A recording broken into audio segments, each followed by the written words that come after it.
How to avoid a lawsuit on this edition of Truth and Love.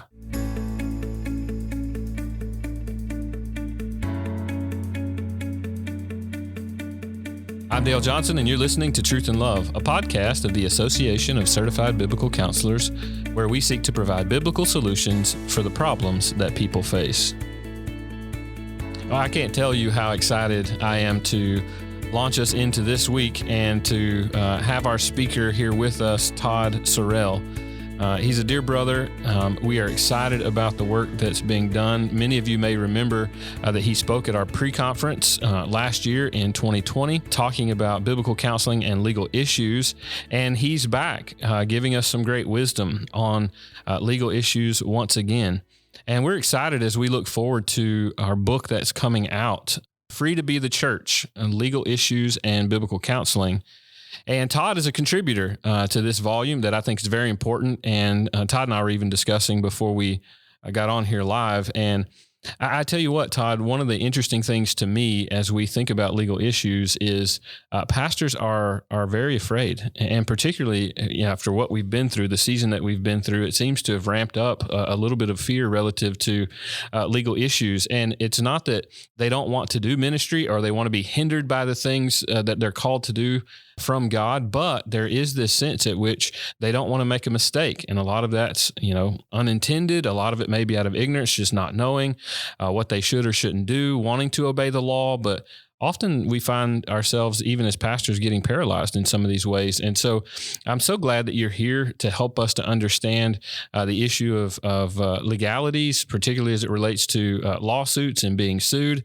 And so let's just launch off into this. I want to ask the first question. Is there really any way for pastors, as they think and maybe they're fearful about legal issues and some of the things they've seen unfold over the past several months, is there anything that pastors can do or counselors can do so that they won't get sued? Thanks, Dale. One of the things that is so exciting about biblical counseling, when I finally got trained through the association and through my education, is that it opened my eyes to the fact that the Bible is practical. The Bible has answers to life's questions. Now, you're not going to find a chapter in the Bible or a verse in the Bible that tells you exactly how to avoid getting sued. There's nothing in there about that. But the Bible says plenty about wise planning. It says plenty about seeking counsel. And it says plenty that pastors and counselors alike can look to in terms of trying to avoid a lawsuit. Now, the real question is, what do I do to avoid getting sued? Well, guess what? Nothing. There is no magical formula you can follow. There's nothing that's going to keep you from getting sued. At least no one can give you a guarantee that there won't be a lawsuit. I've seen tons of lawsuits that have been filed that have no merit. People sue all the time for whatever reason. Mm-hmm. Now, that being said, there are some things I think that pastors and counselors can do to minimize their risks of getting sued. Now, keep in mind, I practice in different parts of the country. I'm licensed in California, and I will tell you there are a lot of different laws in different jurisdictions and that people should look up. That being said, there are some basic guidelines I think everybody can follow. First, and this is biblical, hone your craft. What that means is, and what I mean by that, is that a biblical counselor or a pastor should follow 2 Timothy 2:15. Be diligent to present yourself approved to God as a workman who does not need to be ashamed, rightly handling the word of truth. What that means is you should work hard. And I refer back to the book of Nehemiah, where Nehemiah had gone back. He's standing there. He's starting to build the walls. And in the chapter 4, it indicates that the people were making progress on the walls because they had a mind to work. What that means for us is we need to be excellent and not be lazy. So it doesn't matter if you're talking about a person in the church, a counselor, a pastor. We need to be diligent. Too often we get lackadaisical about our approach to the Bible and about what we're doing, about what we want to do. But in reality, what we should do is bear down, knowing our audience is God himself. So if you tell me that a pastor or a counselor is somewhat paralyzed in fear of taking the wrong step, I would say you step out in faith after having prepared and being diligent in rightly handling God's truth.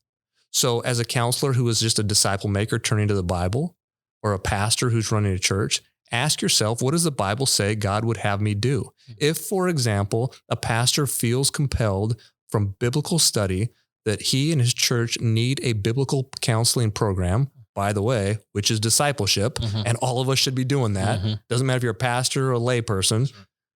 Biblical counseling is just discipleship, which was Jesus's last command to go out and teach people to obey. If a pastor feels compelled and feels like he is supposed to be doing that, then his fear needs to be set aside. And that's the counsel that would be given anyway. If he came to counseling for that fear, you'd be opening the Bible and showing him that fear is unfounded, and that fear, it perhaps borders sinful if he's not obeying God's call on his life. And I would say, be diligent, work hard.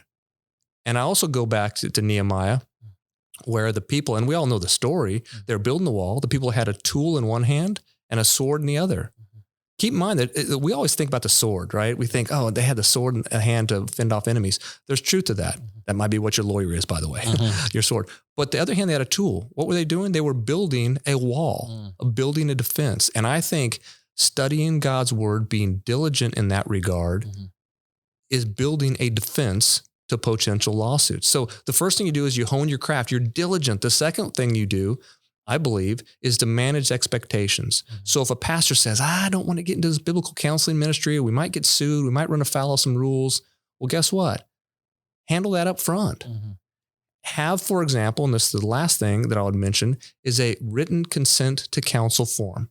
And we can provide those. I mean, I've put them together, and there's no magic to them, but I think detailed written consent to counsel forms, which manages everyone's expectations up front, are of paramount importance, because it tells people this is what you are getting yourself into. When you come to counseling, we're not going to be giving you secular therapy, behavior modification. We're going to be opening God's word, setting aside our opinions, and we're saying, what does God have to say about this issue? And if God says do something, that's what we're going to tell you to do. Doesn't matter what the world says. And we put it squarely in the language of the consent to counsel form that this is part of our ministry of the gospel of Jesus Christ. This is part of our practice of religion, so that we're trying to remove it from the purview of government interference or regulation. And we are trying to eliminate the possibility that someone later on would say, oh, you should have sent me to anger management counseling, or you should have prescribed medication, or I really thought you were a psychotherapist. We put it up front in writing, black and white. They can read it. They have to consent. And once they consent, we're off and running. And if they don't consent, then I would not personally engage in counseling with that person. So if a pastor is wondering how to handle these things, I would say you can minimize your risk in advance by having things in writing to explain exactly what someone can expect. That's so important. And as you talk through that, I'm hearing several things. You mentioned an informed consent, which we definitely talk about as delimitations. These are things that we are, and these are things that we are not when we provide biblical counseling. And we're not providing diagnoses. We're not providing psychological categories as labels. We're not hanging a shingle. We're not presenting ourselves in that form. It's so important to have that up front. But you mentioned we should grow in faith. And so, Todd, help us to understand, is it growing in faith if I'm putting together these types of forms, right? I mean, is seeking legal counsel, is getting wisdom on how we should put these things together, is that demonstrating a lack of faith, or is that actually putting trust in God when we put these types of, let me say that again, when we put these types of documents in place? I have heard from a number of people that requiring a consent to counsel form is a lack of trust in God. I just think that's amazingly silly. I'm not putting down your question, but when I hear it, I just kind of raise my eyebrows inside my head and think, what in the world are you talking about? Does not the Bible, God himself, does not he tell us to wisely plan ahead? Does he not point in Proverbs to the ant to store up for the winter? Does he not say that a builder plans before building a house or a construction project? He tells us to do these things because God's plan is that his children plan ahead. Now, there are some things that we shouldn't do. We shouldn't assume that God's not in control or that we can thwart his purposes by certain planning. Of course not. But he does say to plan ahead. And we shouldn't assume that we know what's going to happen tomorrow. We don't know that. That's for God himself and for no one else. Well, that's right. And when we think about not just putting these documents into place, but also a question comes up for a pastor, and he's wondering, man, I wonder what my legal limitations are in a case like this, or a counselor wonder what my legal limitations are. What advice would you give about seeking legal counsel? And is that also a lack of trust in God? Certainly not. Of course, I'm a lawyer, so Yeah. I think it's important to seek legal counsel. But keep in mind two things. First, you shouldn't be afraid, because a legal perspective is simply one perspective among many. And there's nothing wrong with getting a comprehensive view on a topic. So a pastor can seek legal counsel and find out what the rules are. But above all, the question has to come up, are we to follow man's laws or God's laws? Now, at this point, I do not believe that there are laws that prevent us from doing what we are doing, because it's discipleship. Mm-hmm. Now, in the First Amendment to the United States Constitution, we see where law has developed from that article, or from that amendment, to tell us that we have the freedom to practice our religion. Mm-hmm. This is squarely in our religion. This is discipleship. This just is Jesus' last command, that we are to make our first concern. Mm-hmm. And so if a pastor's afraid of that, I would caution him and say, look, your fear needs to be set aside to do what's right, but seek legal counsel in the meantime. Mm-hmm. If there is and I've mentioned this before, if a Christian landlord gets a call in the middle of the night from a tenant who says, my pipe just burst, he doesn't just roll over and pray that God heals the pipe. He calls a plumber. Mm-hmm. And typically that's a plumber he's met before, or at least had a conversation with before. So he has it in his phone. Mm-hmm. My point is, you can wisely plan ahead without demonstrating a lack of trust in God. And in fact, I would argue that wise Christians actually do plan ahead. Yeah, I think that's right. And it's so important, I think, for us to understand that when we're seeking legal counsel, what we're trying to accomplish is we want to have a posture that certainly obeys the government. But we know that our sovereign is God, and we have a responsibility to obey what he's called us to do in making disciples. And we can't be limited by that. And to seek legal counsel is, as you mentioned, it is a wise thing. What we want to avoid is being sued unnecessarily, where we set ourselves up, not making documents clear and making blunders that are avoidable, that make us easy targets for something like a lawsuit. Now, I want to finish with one question, and I know this will be helpful, because as we think about legal issues, sometimes our mind swirls, especially for those of us who haven't practiced law or studied law. So what are some practical steps counselors can take to minimize their chances at getting sued? So, for example, as I mentioned earlier, be diligent. But the other thing, the big thing, is in this consent to counsel form. Now, if you have a comprehensive consent to counsel form, it will include a number of provisions. And that is going to set forth the biblical basis for the counseling. It's going to set forth the fact that you are limited and you are not practicing certain areas like psychotherapy, et cetera. But it also relates to things like termination of counseling or confidentiality. Because everybody thinks, oh, well, I'm counseling. This is all confidential, right? Wrong. Mm-hmm. There is no such thing as absolute confidentiality in biblical counseling. And the forms can set forth certain examples of times when that confidentiality will be breached. And the reason why is because, again, we go back to the Bible. In Matthew 18, for example, we find that if people are in sin and unrepentant and things happen, that we're supposed to follow a process. That process doesn't say keep it a secret. Mm-hmm. Same thing. If there's criminal behavior going on that's not being addressed, or if someone needs protection and we've heard about something, we need to reach out and address those things. But if you have it in writing up front, it's a lot safer, and it keeps the counselor. It not only allows the counselor to delineate what he or she is going to do, but it gives them a roadmap or guideline to follow when they're actually doing the counseling. You know, Todd, this is so helpful, I think, for all of us to think through. I do pray that our pastors, our certified counselors will think through these issues. And we've tried to begin to shore these up even at our headquarters at ACBC and recommendations that we pass down.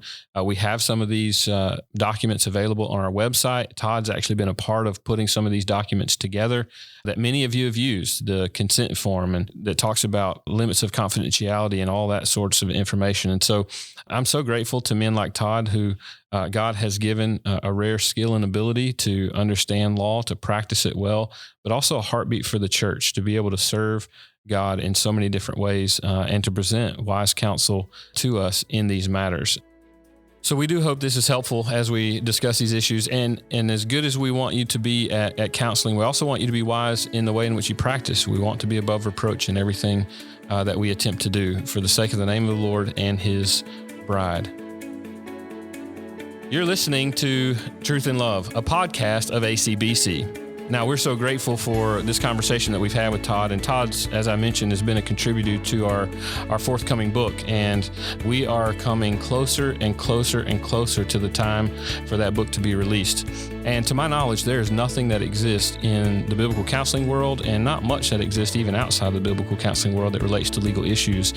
And so I want to make sure that you all are aware. I think this is going to be a wonderful resource for the church in general, just to prod pastors, prod counselors to think about some of the legal issues that maybe they've not considered before, so that we can be wise and we can keep our churches above reproach. So we will be announcing the release of our forthcoming book, Free to Be the Church, Legal Issues in Biblical Counseling. You can find out about that and many other resources on our website, biblicalcounseling.com.